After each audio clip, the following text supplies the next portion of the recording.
This afternoon, we are going to talk about the art of leadership for parish catechetical ministry. And we are going to touch base in catechetical program, administrative responsibilities as part one. So now, before we actually get to that, let us begin our time together in prayer. Now, in the apostolic letter, Antiguum Ministerium, Pope Francis wrote about instituting the ministry of catechist. Theologians commonly hold that the ministry of catechist in the church is an ancient one, and the first examples are already present in the writings of the New Testament. The service of catechists may be traced back to those teachers mentioned by the apostles in writing to the community of Corinth. Recall the scripture verse from 1 Corinthians chapter 12, verse 28 through 31. Some people God has designated in the church to be first, apostles, second, prophets, third, teachers, then mighty deeds, then gifts of healing, assistance, administration, and varieties of tongues. Are all apostles? Are all prophets? Are all teachers? In these early church writings, we hear about teachers, catechists of faith. Last month in Rome, the church experienced the formal entrusting of the ministry of catechists to 39 men and women, the first formal installation into the ministry of catechists that we have seen since Pope Francis' apostolic letter on this ministry was issued on Sunday, September 28, 2025. Pope Leo XIV entrusted the ministry of catechists to these men and women, formally installing them into the ministry and personally handling each one a crucifix as a sign of their mission during the Jubilee of Catechists. Among those installed were David Specia, Executive Director of the U.S. Bishop's Secretariat of Evangelization and Catechesis, and Marilyn Santos, Associate Director of the Secretariat. Now, think about your own calling into ministry, particularly during this Jubilee year as pilgrims of hope. Listen to the words of the Holy Father. Take them to heart. Reflect on them, and let his words inspire your ministry. Let your ministry ever be grounded in a deep life of prayer. Let it be built up in sound doctrine and animated by genuine apostolic zeal, the Pope told them. As stewards of the mission entrusted to the Church by Christ, you must always be ready to give an answer to anyone who asks you for a reason for the hope that is in you. Teaching the faith is a community effort, he said, and the Catechism of the Catholic Church is the travel guidebook that protects us from individualism and discord because it attests to the faith of the entire Catholic Church.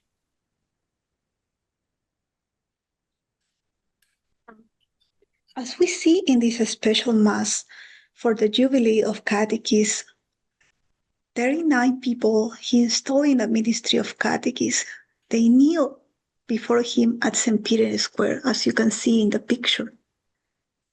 Can you imagine yourself in St. Peter's Square among those catechists, kneeling before the Pope, recalling his words of inspiration and encouragement for your ministry?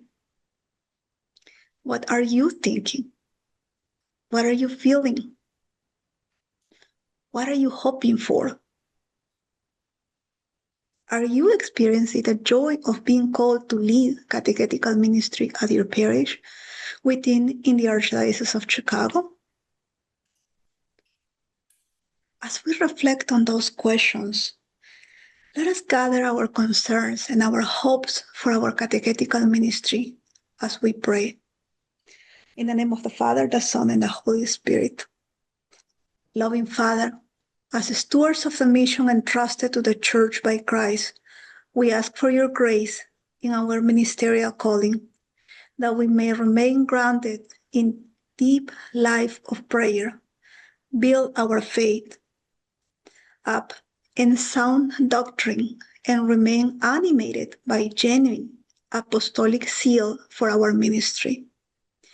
Help us each to remember that teaching the faith is a community effort, and we are never meant to work alone in our ministry.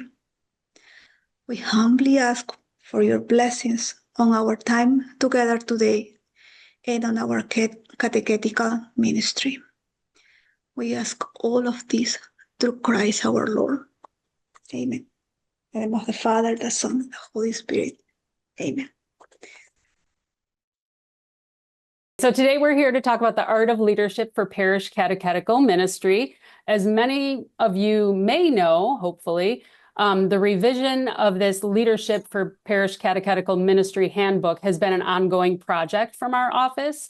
Some of you might recall there was a large binder back in the day that had, all of the guidelines and guidance for parish catechetical ministry. We've been working to slowly, because it's so large, work to revise that. So we're talking about that today. Pieces that have been completed last year that we talked about were the first part on catechesis and lifelong faith formation. This one provides a foundational vision along with just kind of general guiding principles and considerations for catechetical ministry in the Archdiocese. And then the other one you see on the screen here, the title Vocation and Responsibilities of the Catechetical Leader. This one we had a few practical conversations on last year. We kind of broke that document open. That document provides reflection on the vocation of the catechetical leader as outlined in the new directory for catechesis, and it lists essential leadership responsibilities for faith formation in Chicago. The practical conversations that we broke open last year were related to that kind of balancing of vocation and responsibilities for faith formation ministry. We held one on ministry budgets. And then the most recent practical conversation we had related to that document was on catechist teams and advisory boards. So we do have the recordings of those, and we'll share that later today with other resources. But today we're happy to announce that we've finished another part of this large project. It's titled Catechetical Program Administrative Responsibilities, Part 1 on Parish Collaborations. So as you can imagine, the administrative responsibilities are quite extensive for you all, which I'm sure you're experiencing. So we broke this piece into two parts so that we could at least start rolling it out a little more efficiently. So this first one today, this section describes the areas of parish faith formation that necessitate collaboration between yourselves, parish catechetical leaders, your pastor, others on your parish staff, and in the parish in general.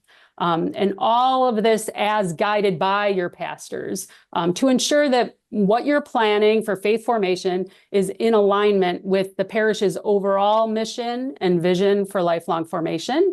So that's what this document kind of details. And today we're going to be looking at the first section of this document. And we're going to share this document with you at the end of our time together too. So you'll have it and you can kind of, break it open a little more on your own. But the first section of the document relates specifically to collaboration. Later this year, we're going to host a practical conversation on the second section of this document, which is related to developing formation goals and objectives, and then other areas of administrative responsibility as well. But as I said today, we're really kind of honing in on collaboration as our conversation today. So listed in the vocation and responsibilities section of this larger document, we have these aspects of parish faith formation ministry management that catechetical leaders are primarily responsible for in all aspects. This comes up in each of the documents we're creating. But the ones, as I said, we're talking about today are kind of numbers 2 and 4, overseeing the administrative aspects of catechetical programs. but then also collaborating and maintaining open communication with others. So that's our focus for today. So the first part of this document begins with parish collaborations, recognizing the priest's important or primary role in catechesis as well. The Directory for Catechesis tells us that the priest is the bishop's first co-worker, and by his mandate, in his capacity as educator in the faith, has the responsibility of bringing to life, coordinating, and directing the catechetical activity of the community that's been entrusted to him.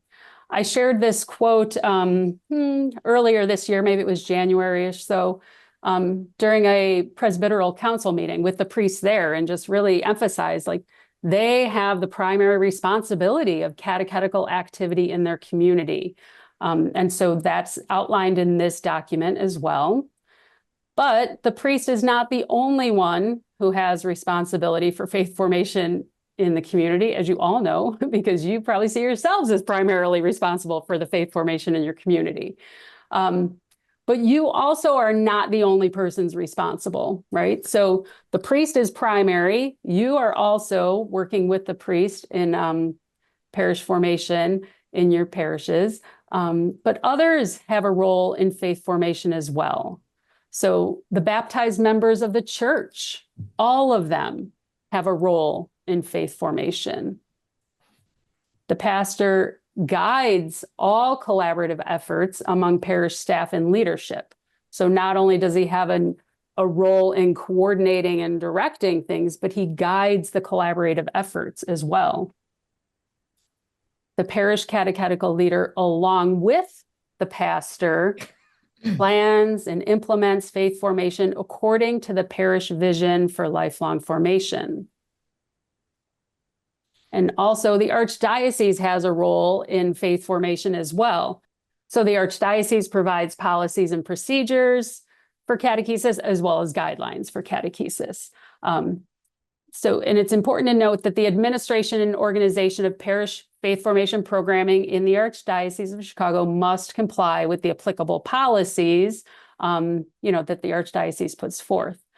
So throughout all the sections of this revised handbook that we're working on for catechetical leadership, we've worked and we're continuing to work on consistently in different areas, pointing to the pieces of archdiocesan policy that are applicable, so that as you're going through these documents, you can easily reference those for your parish ministry.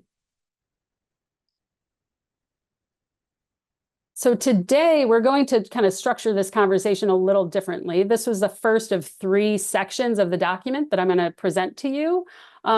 But we want to give you a few minutes in between each of the sections to just kind of reflect on your own reality at your parish, but then also to share with one another. So we're kind of, instead of breakout rooms, we're going to kind of, pause the presentation and then have group discussion in between. So as a few moments of reflection, a quote that's found in this document as well is that catechetical leaders are not the only persons responsible for the faith formation ministries in their parishes. The Directory for Catechesis reminds us that every baptized member of the church has a specific role in the faith formation process. So I invite you to take a moment to think about your current reality at your parish, what you've experienced. Are you the only person responsible for faith formation at your parish? It's very possible you are. Maybe you have a great team or others that you're working with. Just think about that. Are you the only one responsible? Or do you at times feel like you're the only one responsible? And then also in your reality of where you're at, in what ways does your pastor guide collaborative efforts among parish staff? This too is going to vary just depending on everyone's situation and the players, at your parish. But does your pastor guide the collaborative efforts among your staff? And then we're going to open up in a minute just for conversation and, one of the thoughts to share, whether we share on the reflection prompts or the share question of the baptized members of your parish. Who are those people who share co-responsibility for faith formation in your parish? How might they do that? Do you have best practices for one another that you can share around collaboration, either with the baptized members or with your staff or with others in your parish ministry? Okay, so Sandra is going to put these questions in the chat, and I'm going to stop screen sharing. We'll give it like maybe 10 minutes. Hopefully we can have a good conversation around this. I think it's most beneficial if you share with one another what your experience has been, what you've found to be, successful or beneficial for you in your ministry. So, all right. The questions are in the chat at this moment. So let's take some time to reflect on them, as Deb was saying. And also let's take it as, we always say this, it takes a village to raise a child. Well, it takes a whole community to actually form a person in their faith. So let's think on that and let's reflect on these questions. I think we all come from different backgrounds and there is a lot of richness on it. So feel free to unmute. You can raise the virtual hand thing, but jump in, please. What's been in your experience? I have a question back at everybody. I mean, the church, obviously. So is the responsibility of the whole parish, all parish members, ever communicated for faith formation? Is that ever communicated to a parish and parishioners? I have never heard that communicated. So, I mean, it's great to say that they're all responsible, but how would we ever help them to understand that? It's I can respond, but I want to give, if anyone has a response first.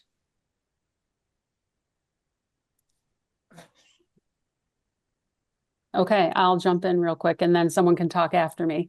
So I'd say kind of two things come to mind with your question, Sue. One, as I mentioned, this handbook for parish leadership was created, I think it was the 1980s, maybe. And, when I started in parish ministry, it was like tucked in a closet somewhere, right? So like the guidance was not available for me to bring to anyone, nor did anyone else in the parish were they even aware of that guidance.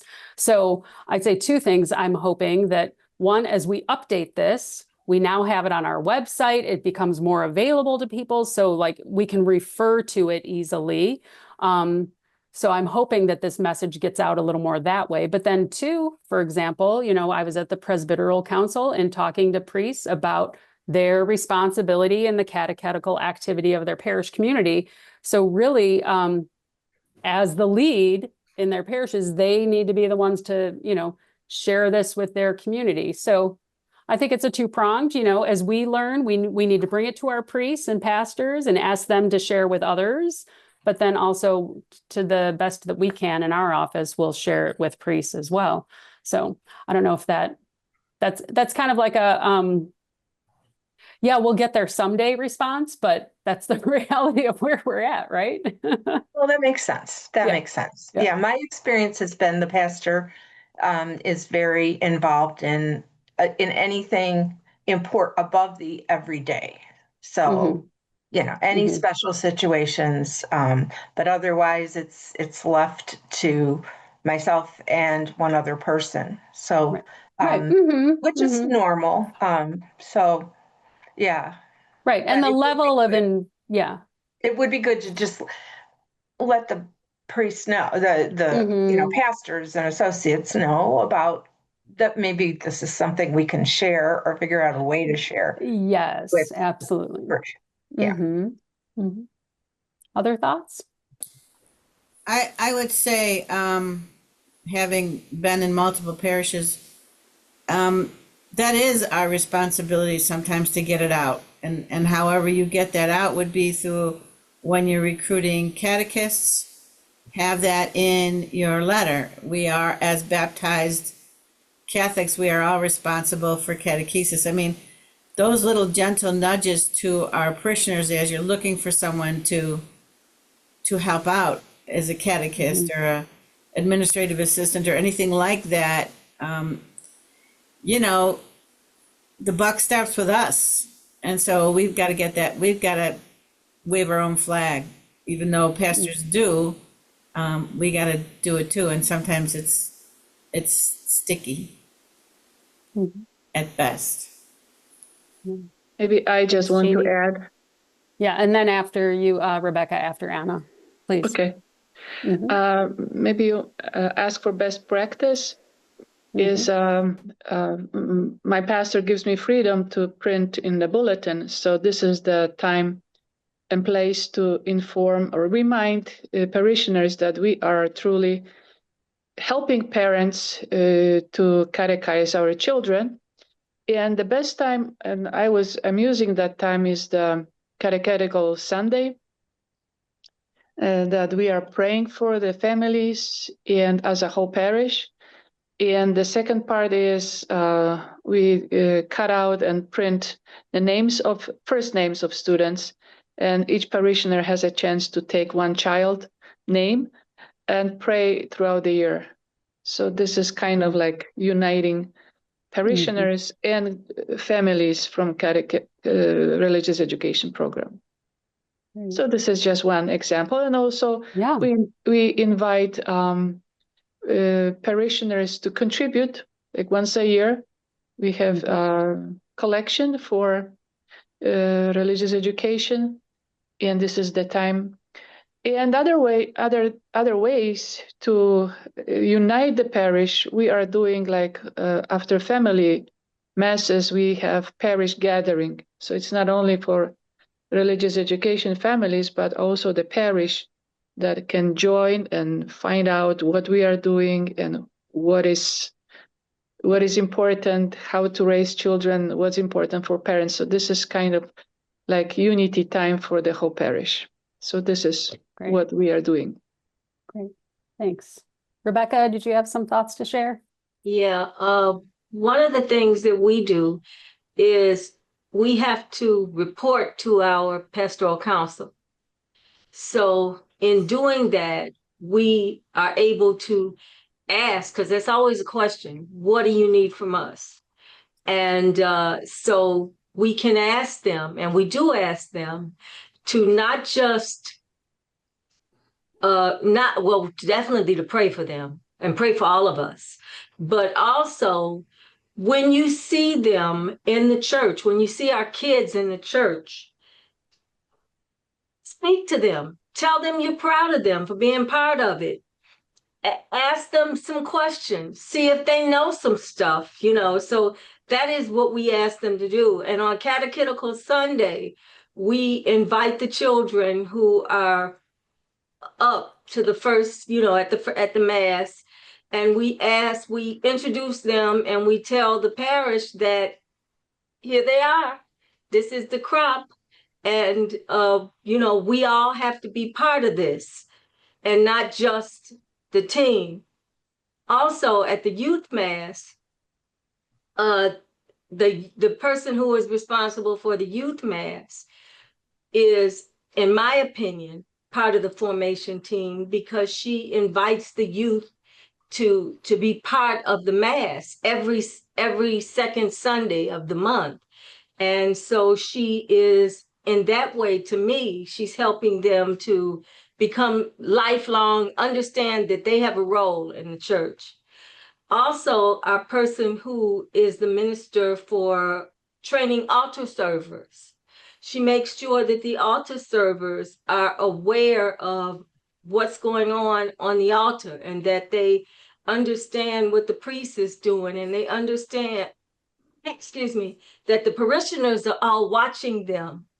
And so I feel like with regard to religious education, it's our team.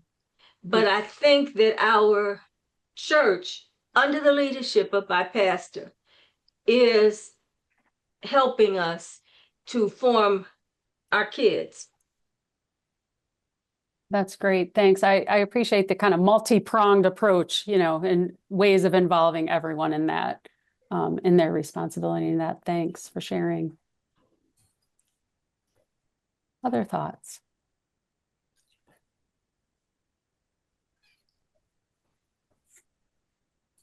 When you asked the question, hi, it's Michelle. Hi. Are you the only person responsible for faith formation at your parish? It seems like because religious education is one of the big primary things that I do, that yes, I am the only person.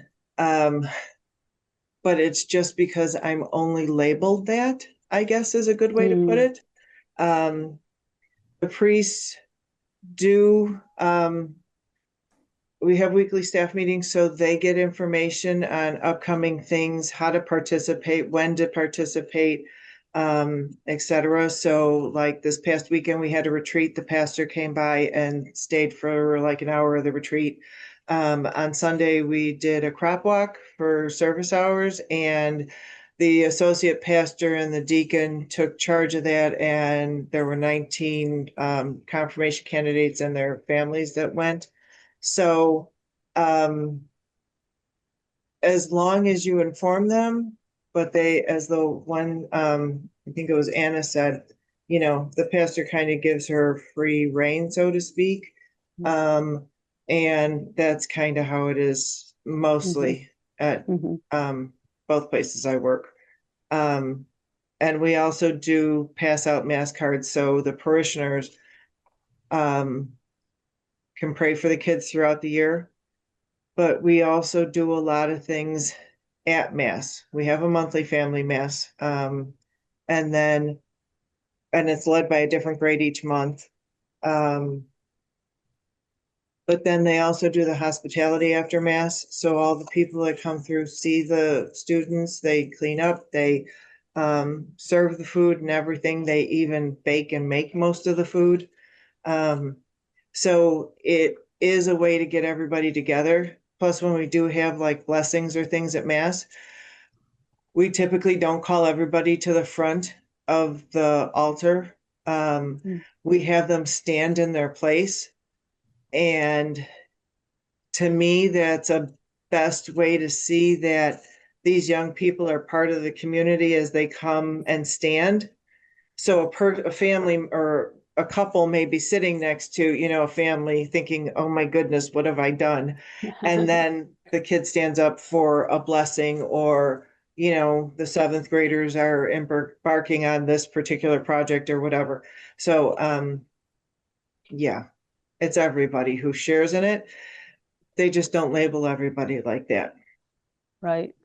Yeah, good point. I suppose my question was a little provocative. Are you the only one? Where it's like, okay, you're the primary one, you know, and sometimes you do feel like the only one, but yeah, those are the realities of what we have to deal with, right? Other thoughts?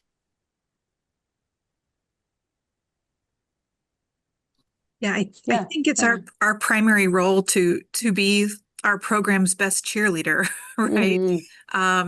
That's kind of the way that I see it. You know, our pastor, he may set that vision, but a lot of them don't really have a lot of experience with kids, or some of them don't even want to have experience with kids.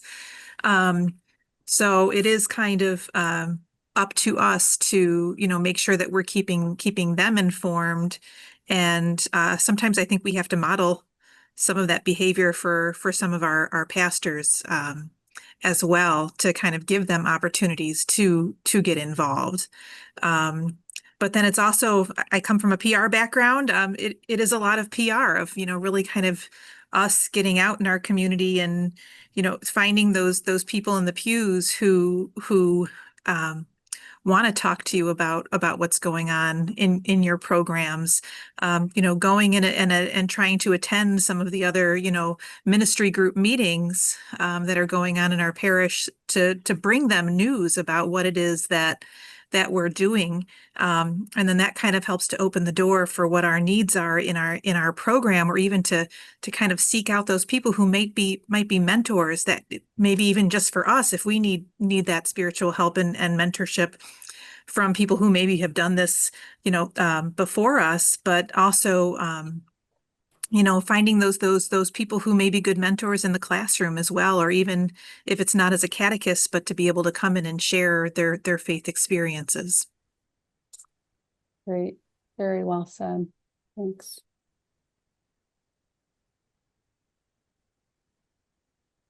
Other thoughts from anyone?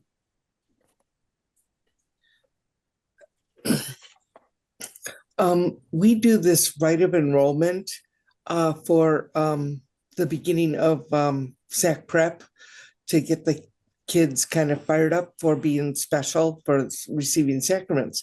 And so we're going to do it on November 2nd, and we asked the ritual is where the kids are asked, "Are you ready to be disciples of Jesus?" And they say, "Yeah, sure, whatever." And then the parents, are you prepared to support and guide your child, bringing them to mass frequently, blah blah blah. And then you hear, "Yeah, sure, okay, good." And then the assembly, are you here to, will you support and help train these children in these families? So it's kind of, you're there, so you better say yes. So yeah, but yeah, so but that's one way. I'm fortunate in our parish to have an adult faith formation person too. So we sometimes our programs overlap, not a lot, but usually the elderly in the adult faith formation are very supportive financially, and as well as encouraging me to keep on doing what I'm doing, because we all know the value of a crying church is not a dying church. So that's good. Yes. Great, thanks. Yeah, I think any of those opportunities where, in mass, names can be called or groups can be called up, acknowledging responsibility. And while they might not fully be on board initially, maybe the more often that happens, they'll recognize their responsibility within that. Yes. A number of the ideas and thoughts that were thrown around were related to parents. And that's actually the next section of this document. So I'm going to present this real quick, and then we'll get back to discussion. So the next section of it talks about the importance of partnering with parents. So actually the Directory for Catechesis gives us this quote: "The church is called to cooperate with parents through suitable pastoral initiatives, assisting them in the fulfillment of their educational mission to become, above all, the first catechists of their own children."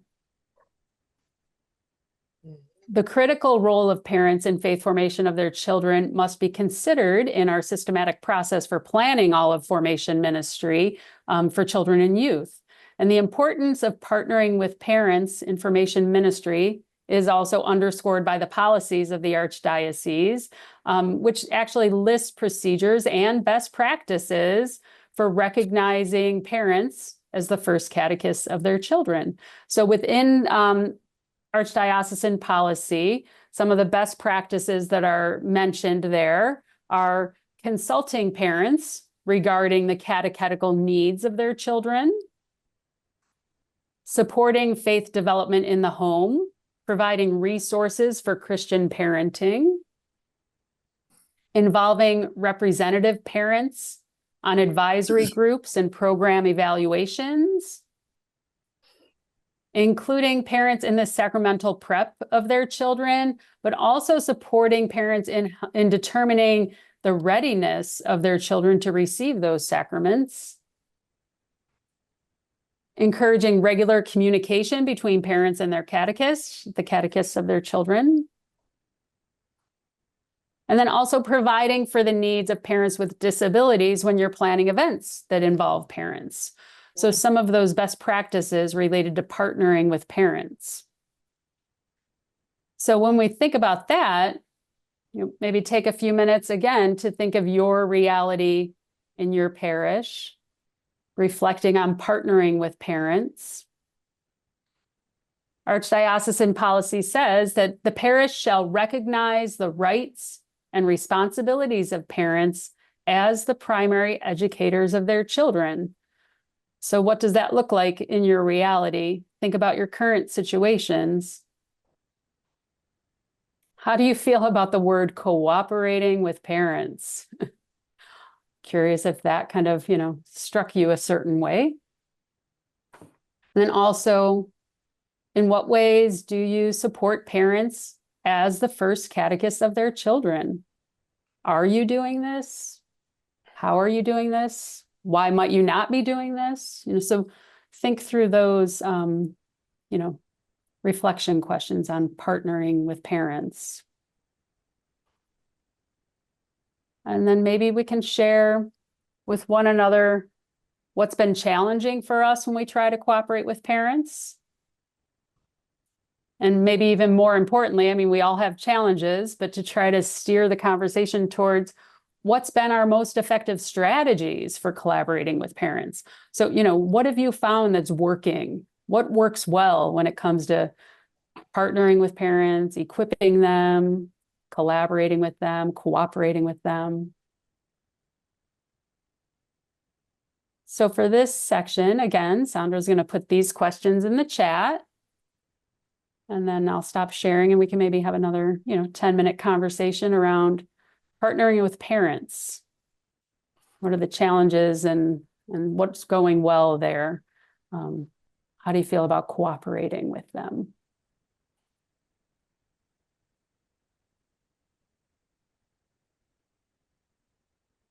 Don't be shy. I just started up an advisory board of parents because I didn't know how to get answers from them. As a group, they're real shy, and and I'm not. So, but if I I handpicked a few parents, like 6 parents that I know that wouldn't just give me. They're not just yes people, but they have ideas and they're committed, and so I asked them to be an advisory board, and they have given me such I don't feel like I have to do it all by myself now. I can throw, they're a great sounding board, and they tweak my ideas, and I polish theirs. So it works out really well. And one of the things was we meet once a month, everybody, for faith formation. And the kids go with their catechists, and I have the parents for an hour. And we had these discussion questions are great because parents love to talk to each other. And so, but I was giving them the questions on the day of the Sunday. And the advisory board said, what, if we had time to reflect on these deep, profound questions, we'd have better answers for you. So give them to us on Thursday with the parent, with the email I send everybody. And that works out so much better. And I have them on the table too. So the parents can think about it while we're getting ready. And that worked out much better. And we have a more fruitful conversation and sharing too. So yay. I'm very happy to share. So yeah, that's great. Yeah. That's great that you were willing to try that, and it sounds like really successful. So thanks. Great. So we're trying this for the first time this year. So we realized that there was a big gap between the parents and us, the catechists, especially when they don't even talk to them on a regular basis, much less about faith formation. So there was we realized there was, so once a month, we do have parent formation. And I asked the people who help us with forming the parents that they talk about the gospel. So first of all, I send the gospel reflection questions for Sunday to everybody, not just the catechists, but to their parents. And so the idea is that the parents are supposed to discuss it with their children, and the catechists are supposed to discuss it with their children. But then I also ask the people who are doing the parent formation that when they meet in person, that they discuss it to make sure that the parents understand and are doing it, right? And then after that, we meet on the same day. As soon as they're discussing their parent formation and the kids, they got together. And I asked the catechist to facilitate that learning process, because they've done it since last year. But this is new for the parents, so that the parents can facilitate that interaction with their kids. Because we're asking the parents a lot when they don't really even talk on a regular basis. And so we asked the catechist to facilitate that. And then after we do that for 15 or 20 minutes, the catechist, I hope, takes a lesser role and the parent steps up. And then we all have adoration together as a family with the deacon or the priest comes in.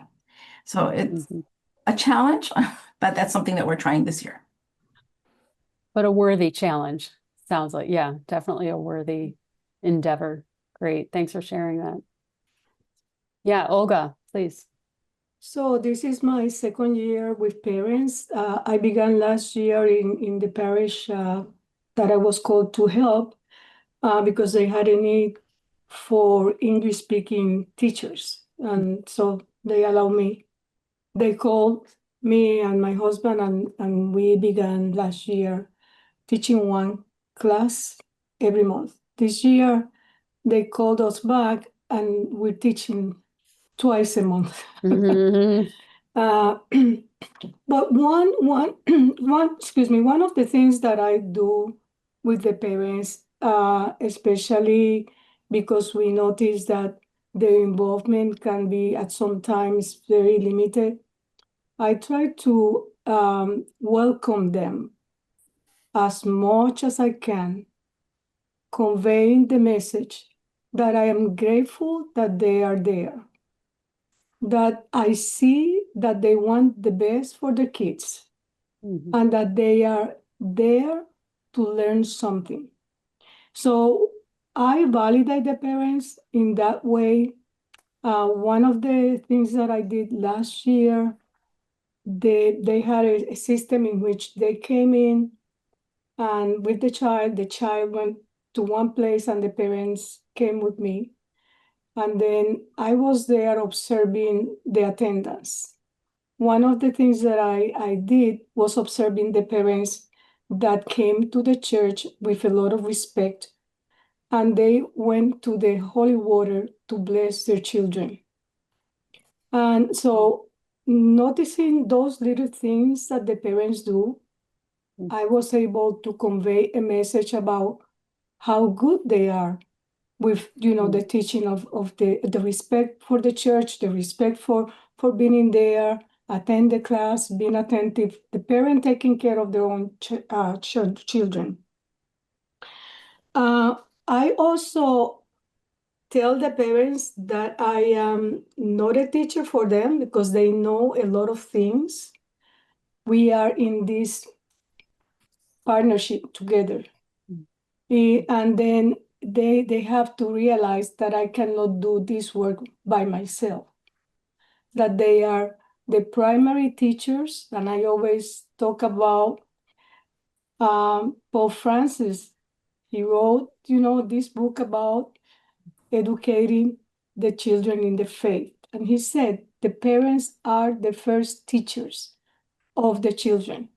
So I'm always conveying that message. And another thing that I do when they first come and they are gathering together, I tell them, I know you are tired in this class. You come from work, you came from cooking, from attending your children, from going grocery shopping. 1 million things that you did before you came in here. Let's take a deep breath, relax a little bit. Let's be mindful of the class. I want you to learn today one thing that you hear from us. One thing, not the whole class. One thing that you believe you can do in your home.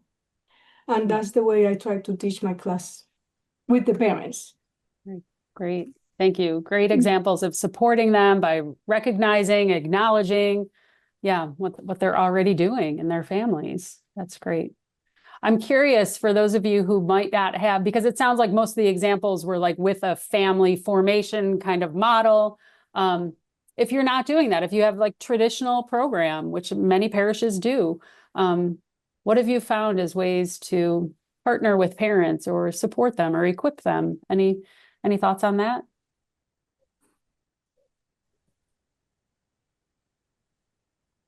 Well, Yep. I have a traditional program. We're not quite to the point where we have an advisory board. We do have a lot of language barriers at our parish. And, you know, we have all the struggles I'm sure that everybody else has with, you know, parents not reading the emails or not, you know, trying to contact them in 18 million different ways to give them information and they're still not getting it. One of the ways that we found is helpful is besides recruiting volunteer catechists, we recruit volunteer aides and hallway monitors, and I will never turn a volunteer away. So whether, even if they're not in the classroom, even if they're just here standing in the hallway, helping to get kids to class, and the rest of the time they're kind of just here observing and seeing what's going on in the building. I found that that's very helpful for a lot of our parents, especially our non-English speaking parents, because it helps them to see what's going on. And then the parents can kind of talk to each other about, well, what is it we're doing here in the program? What's going on? And word of mouth is very big between a lot of our parents. So they then become the voice for us to those parents who may not necessarily be coming into the building, or we may not see the parent face to face, but at least they kind of then can see and know what it is that we're doing here, and be able to then have those conversations outside going, oh, they had this, the kids got to do that, you know, and it kind of helps to build up that way. And once those parents then are kind of comfortable in the hall, we start moving them into classrooms. So then they're hearing kind of that message themselves while they might not be actually instructing the kids, they're again seeing those ways to model it for their kids at home. And then hopefully eventually, you know, maybe if they do stick around long enough, sometimes they don't, and that's okay. We know things go on, but at least that then gives us that potential pool for people who may want to step up to be catechists in the future. But just it helps a lot with the communication, because again, once they're on board and they go, oh, well, didn't you read the message? Didn't you see, you know, then it kind of helps to spread the word between the parents. Yeah, that's great. Thanks. What a lovely problem to have. Volunteers that, you know, so many, you don't turn them away and find something for them to do. That's great. Yeah. Any other tips for partnering with parents that you might want to share? Or questions, if you're like, okay, how do I do this, that, or the other? Feel free. Like this is the group where you have answers. So feel free to ask a question too.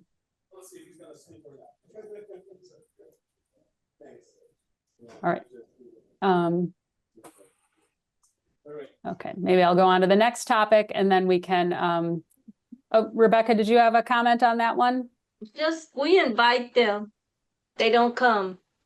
You know, we invited them to the Rosary Rally. We told them, we've said to them over and over that your kids need to see you worship, and not just in church. They need to understand that what they are doing is super important to you and that you applaud them for it. So even if we can just get parents to get excited about the fact that their kids learned something new today, and some of them do. Some of them will come back and say, you know, my kid asked me, could we go to the cemetery and pray the Lord's Prayer on All Souls Day?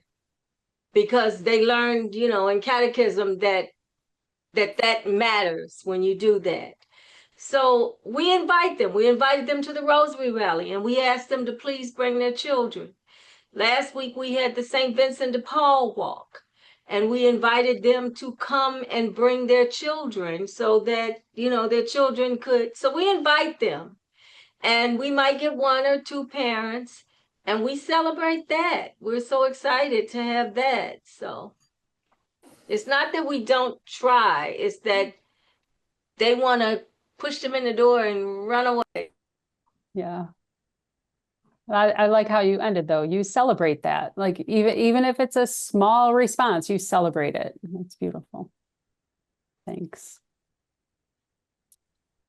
All right. So the final piece for conversation today, this next section of the document goes into a little more on ministry partnerships, but then also sharing resources, sharing parish resources.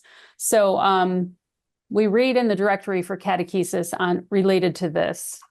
In places, actually, this is not the directory, this is the document. In places where a parish school is present, the primary area of partnership for the catechetical leader is with the parish's school principal. This partnership is critical to ensuring a comprehensive approach to faith formation of children, youth, parents, families within the entire parish. Along with this, of course, if you have a school, then yes, that's your primary area of partnership is with the school principal. But many of you also have primary partnerships with, your parish liturgy coordinator or liturgy team for masses, prayer services, liturgical events, sacramental celebrations. So I'm sure that's quite a primary partnership for you as well. Catechetical leaders, along with their pastors, should consider how faith formation interfaces with other parish ministries. Some of you mentioned, bringing information about your ministry to other ministries, right? So working with your pastor to consider how to interface with other ministries, and then developing a process for collaboration among leaders. Developing and communicating that process for collaboration to all leaders will help to ensure that your mission and vision of lifelong formation in your parish is going to be supported. So we'll talk a little bit about, just the developing a communication process and how you collaborate with others in ministry at your parish. And then a common challenge when trying to partner with other leaders in parishes is the use and sharing of parish resources. The parish rooms, buildings, other resources, this varies depending on the parish, your property, what you have, the space you have available.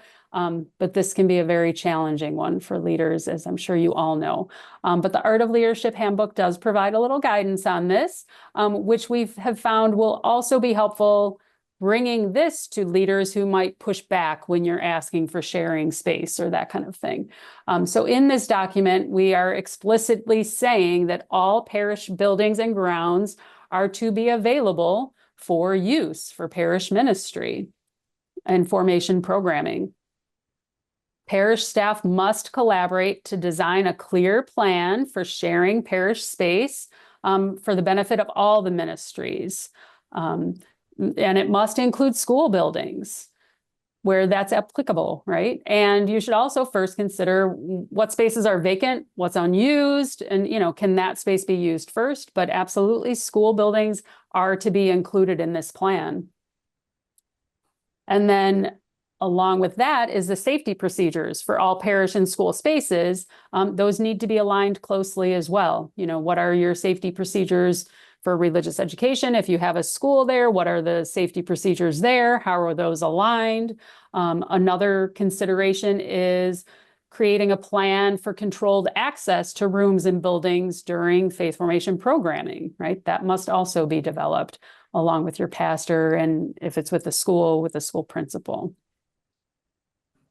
Also, technology resources in schools, such as smart boards, if you have a parish school attached with your parish, those are also to be made available for use by parish formation programs. So along with that, proper training for catechists should be provided if they're going to use these, because those are parish property. So training should be provided as well for them to be able to use that. I will say, and this is written in the document as well, in cases where guidelines for sharing these spaces are not outlined at your parish, the pastor is responsible for working with you, parish catechetical leaders, and the school principal in creating those guidelines and making sure that there's access to parish and school buildings for all parish ministries. So the pastor does have a responsibility in that. So that's outlined in this document as well. So reflecting on this, we have a quote also from the document. Parish catechetical leaders, along with their pastors, should consider how faith formation interfaces with other parish ministries and develop that process for collaboration among leaders. So think about your current situation and reality, where you're at. Which ministry leaders do you partner with most often? Is it the principal? Is it the liturgy coordinator? Do you not partner with other ministry leaders? So what does that look like where you're at? How thorough are your parish safety procedures, including access to buildings? So what are you doing for safety procedures where you're at? Do you have different drills or things like that? Is access to buildings monitored? Do all your catechists, are they aware of your parish safety procedures? Those types of things. So what's your current reality? And then for sharing, what's challenging for you again when you try to collaborate with other ministry leaders? If there's anything additional you'd like to say around that. But also I'd say during those challenges, what have you found? How have you found common ground with those other people? So if there's a struggle with, maybe sharing parish resources, have you been able to find common ground in that? If so, what might that look like? Do you have ideas for one another around that? Okay, so Sandra's going to put these questions in the chat again. And then we'll have a conversation a little bit more around ministry partnerships, if there's anything more to add to that, but then also sharing ministry resources. All right.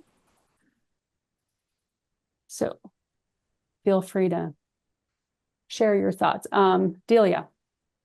So yes, because of I guess in the beginning of the year, there were some school shootings or there were some problems. And so there was a lot of debate at my parish as to whether or not the school building should be available to parish ministries. But you're saying that they should. They should.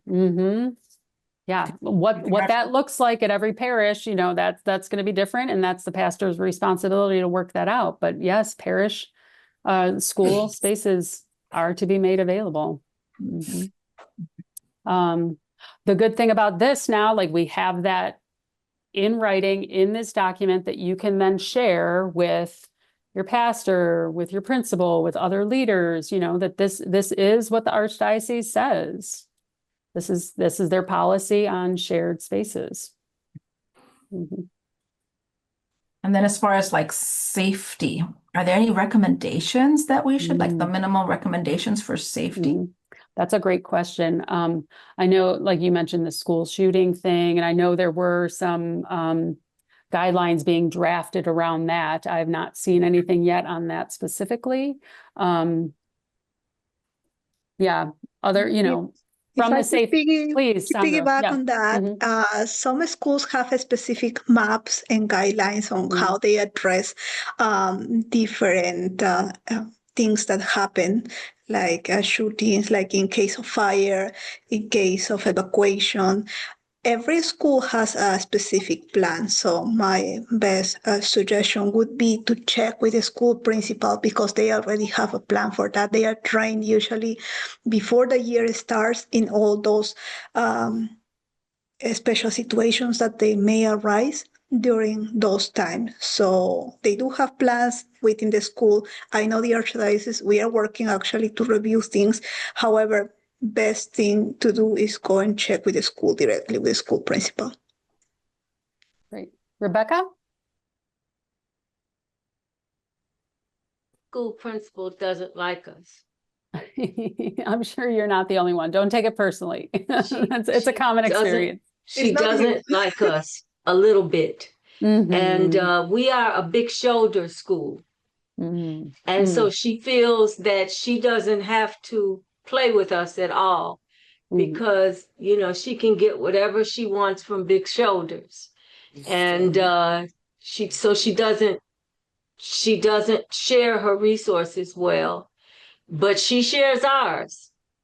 And so, it's at the one point before the school year began, I asked her if I might come to the parent meeting so that I could, because there are a lot of children in the school that are unchurched. They are not churched at all.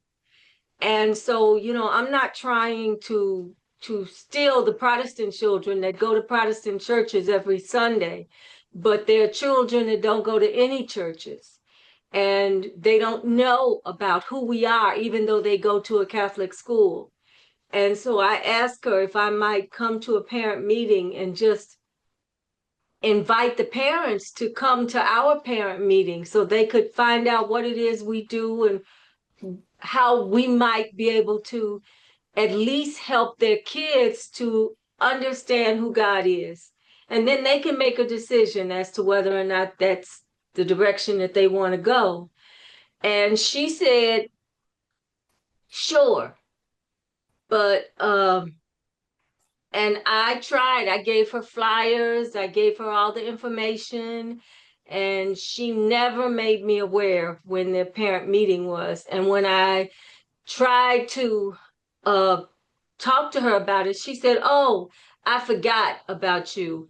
And the meeting was before school started. So, when you talk about, and she did offer us a room one year. She offered us a room to use in the building, but it was a room that is used for English.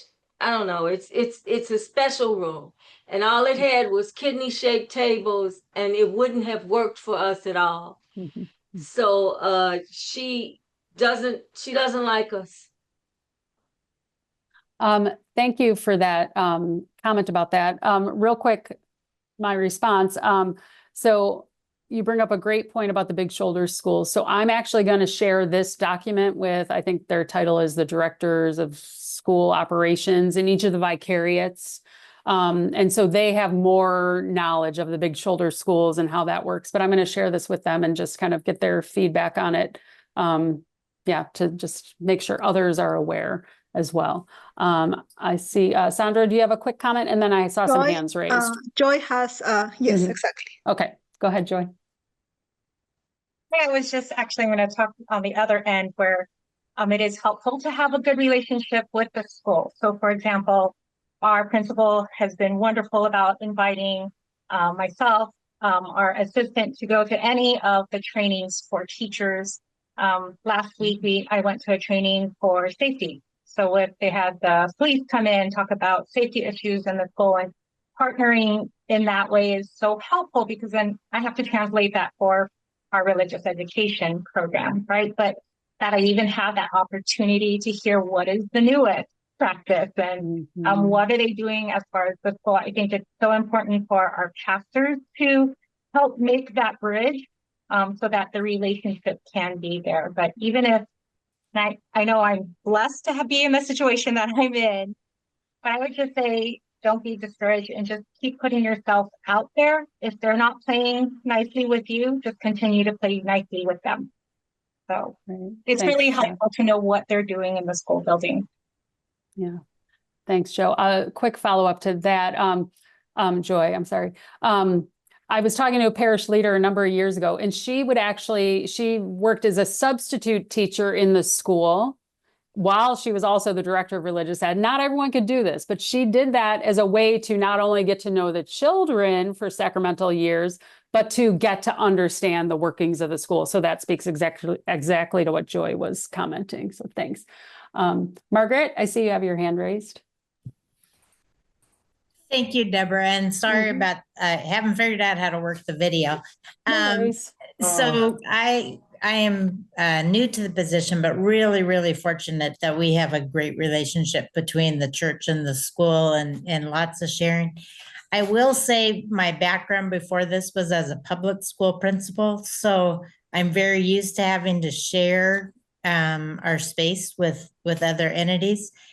And the thing that I wanted to make sure we were very good with is when we use the school classrooms for religious ed, when we lock those up at the end of that class. The classroom should be absolutely perfect in just the same position or even cleaner if necessary, so that when that teacher walks in Monday morning, it's ready to go for them.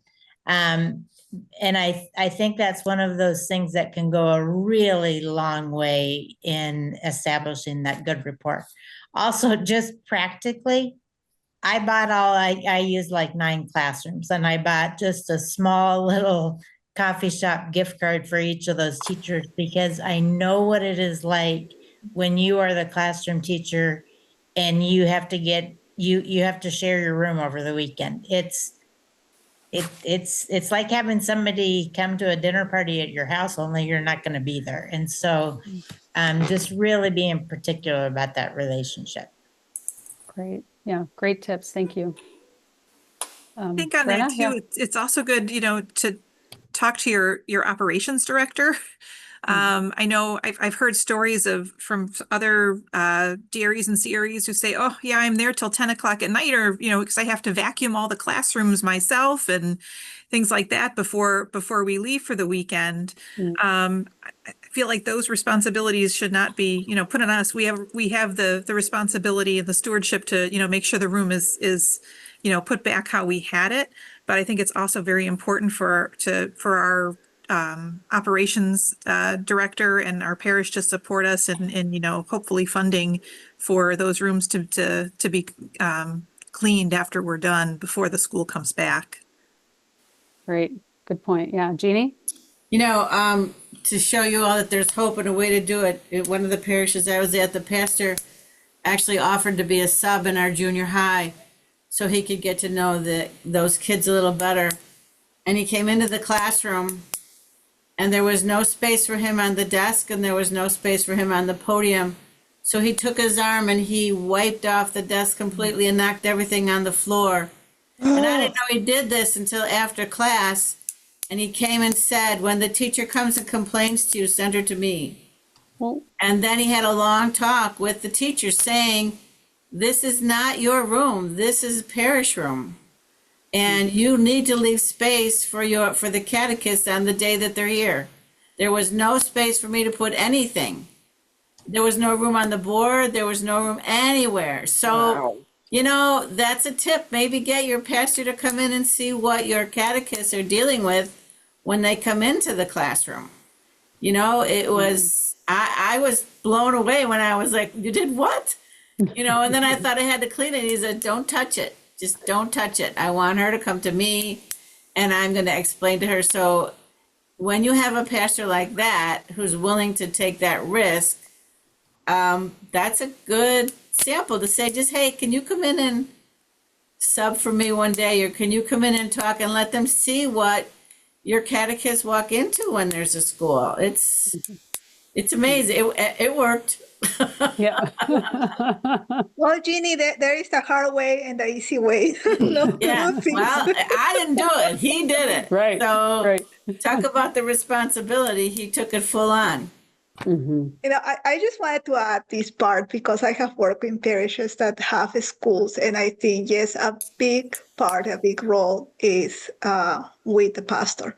Pastor needs to reinforce the idea that those buildings are still church buildings, so therefore they should be available. However, a good communication with the pastor, with the operations manager, whoever is in charge of the buildings, needs to happen prior to the program to start. That those conversations truly need to happen before, and it need to be outlined. Okay, which classroom we are using, what exactly are we using? Are we able to sit? No. Are we able to use the board or not? So very clearly stating what you are allowed to use or not. And also the part that we do not expect you to spend the whole afternoon cleaning the whole building, because we don't have janitors on Sundays or weekends, when our programs happen.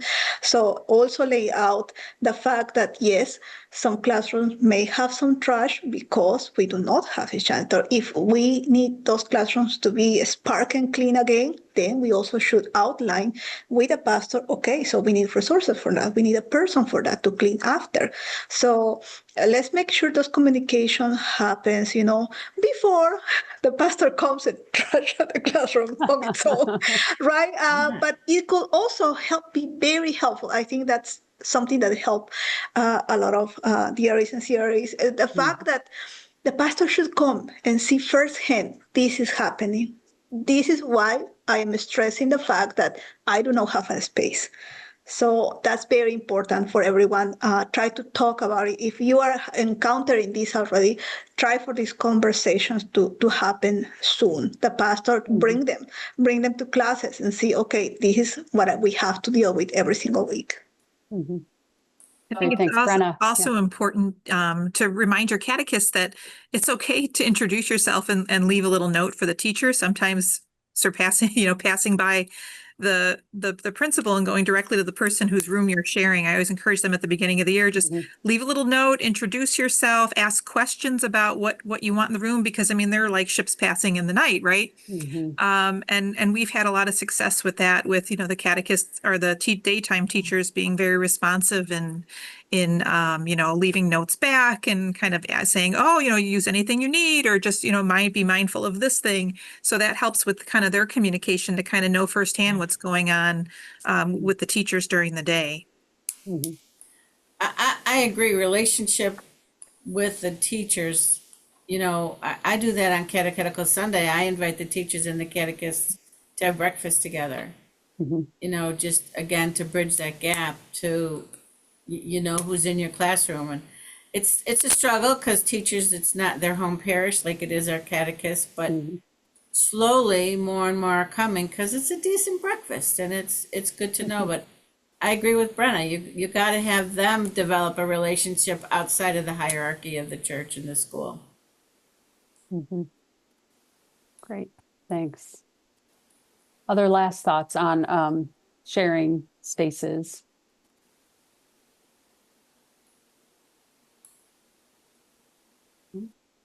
Okay, so let me go back to screen sharing, just kind of a quick recap and then some resources and closing prayer, and then we can stay around to chat afterwards as well.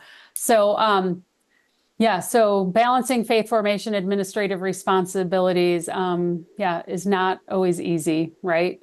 So we've shared this kind of challenging balance in our practical conversations last year. So yes, you have the responsibility for faith formation ministry. That's your primary responsibility, right?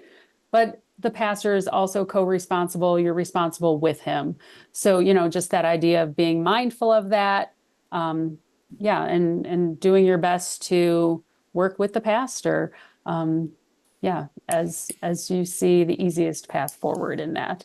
I would say on that, if you need help from us communicating something to your pastor as far as these policies and guidelines, we're happy to do that. Or if you're looking for a resource to share with him, you can reach out to us as well.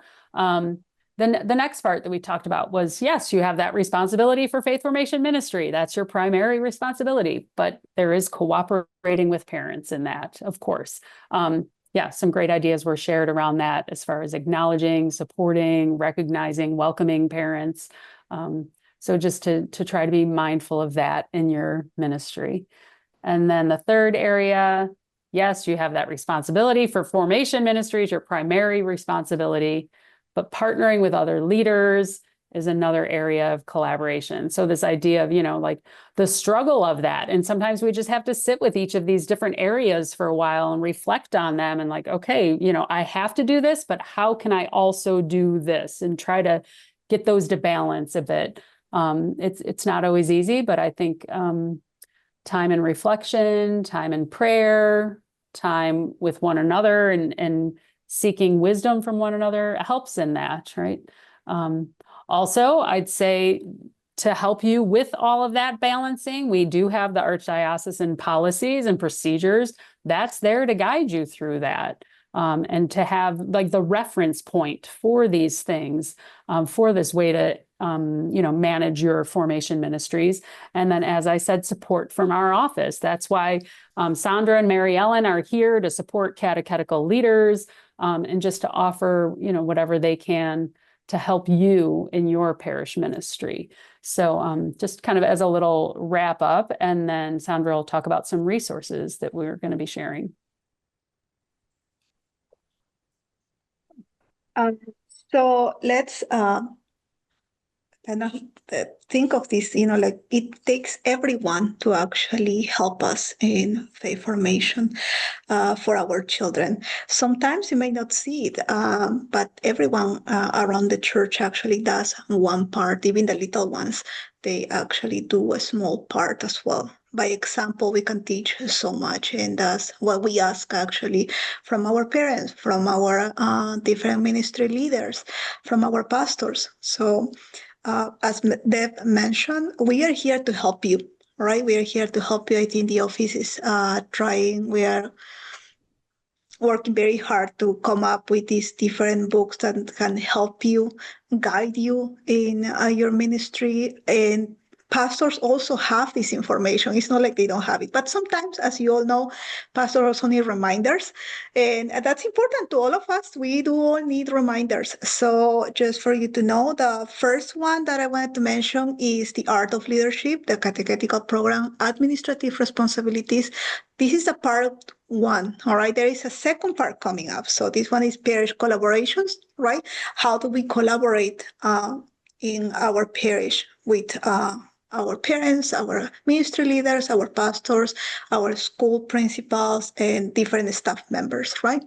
So you can find these complete sections in the OLF website. Please always take a look there because we have all the resources right there.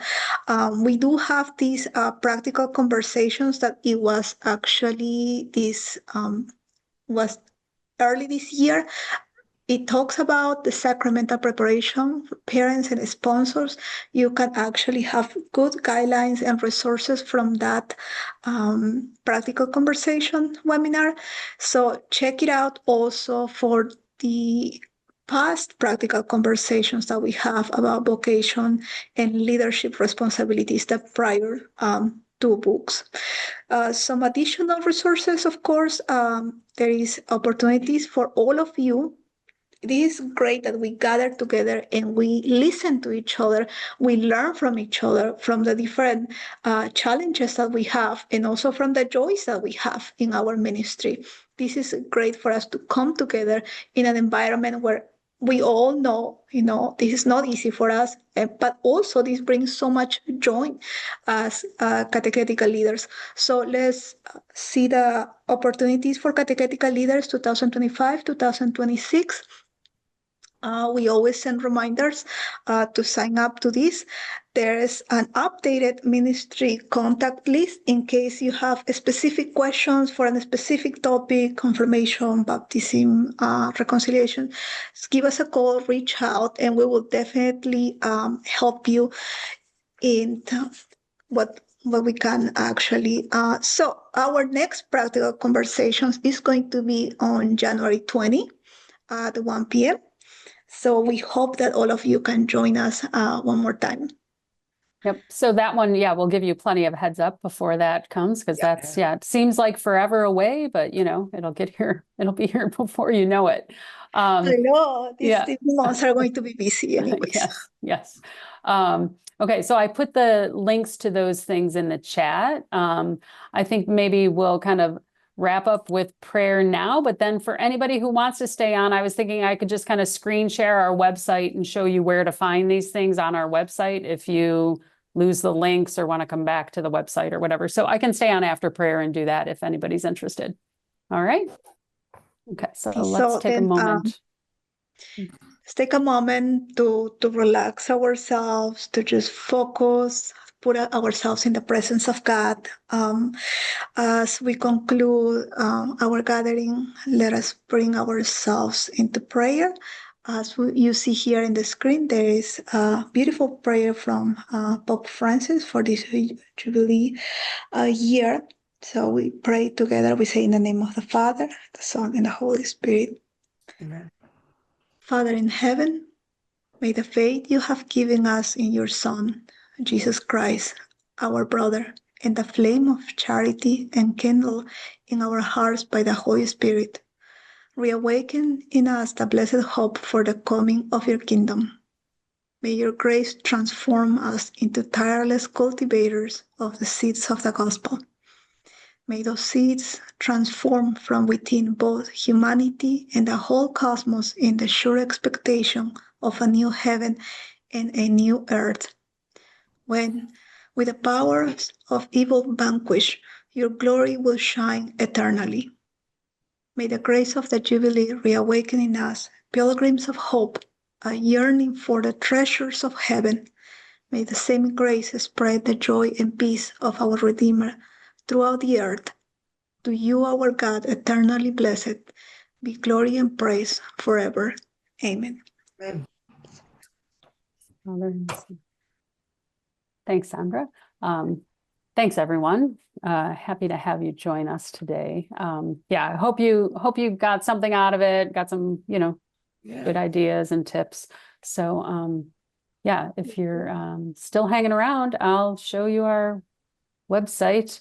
If you're interested. Okay, so this is under the Parish Vitality and Mission website. So I put the direct link to this in the chat, but you can see on the left-hand side here. So under children's formation and religious education, we have different levels or tabs. So specific to guidelines, we've just added this top drop down, the Art of Leadership for Parish Catechetical Ministry. And when you click that button to drop it down, you'll see the blue titles. These are the available documents. So if you right-clicked, you can open it in a new tab, and then you'll see the document from the new tab. Okay, so the blue, anything on our website that's a blue like this is a hyperlink. So you can find the available documents there. The ones that don't have hyperlinks means that, they're still in process, but once we get that ready, it'll be here, and we'll have communication about that when they become available. Also, we're working on Spanish translations of the pieces too, so that'll be coming in time as well. We're pretty close on one or two of them at the moment with the Spanish translation. So that's there on this page. Also, the other drop downs are just some basic getting started info. This second one is just a very short, condensed version, which we had created in the interim while we were working on these other pieces of the larger handbook. So that's just kind of a quick getting started guide. We have getting started for your catechist, additional kind of resources there for related to guidelines. We have a Catechetical Sunday tab, which has some resources. We've been a little lax in the resource development in that area, but maybe we'll work on it for next year. So that's there. There's also curriculum area that outlines some different things related to curriculum and safe environment and that kind of stuff. But then also on the left-hand side, you can see there's a tab for sacramental formation. So there's, more information in different levels there on youth confirmation, adult confirmation. And then probably I'd point to at the bottom here under online resources. This is where if you're looking for any of our past newsletters, you saw an email somewhere, but you can't find it. We've archived our newsletters here by month.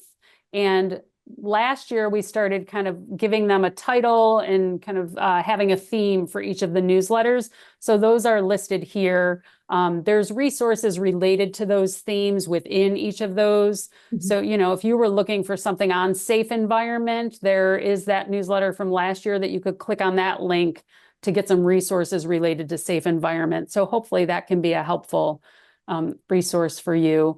And then the other drop down on this page is to our YouTube channel, where we'll have recordings similar to this one. So you can see the first thing on this list is all the practical conversations that we did last year. So if you clicked on that link, it would go to the YouTube page and you would have the list of the 5 or so practical conversations that we had last year.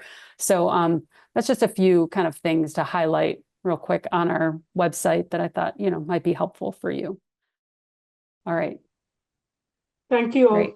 Okay, thanks for joining us, everyone. Have a nice afternoon. You too. Thank you, everyone. Bye. Hi, Sandra. Bye.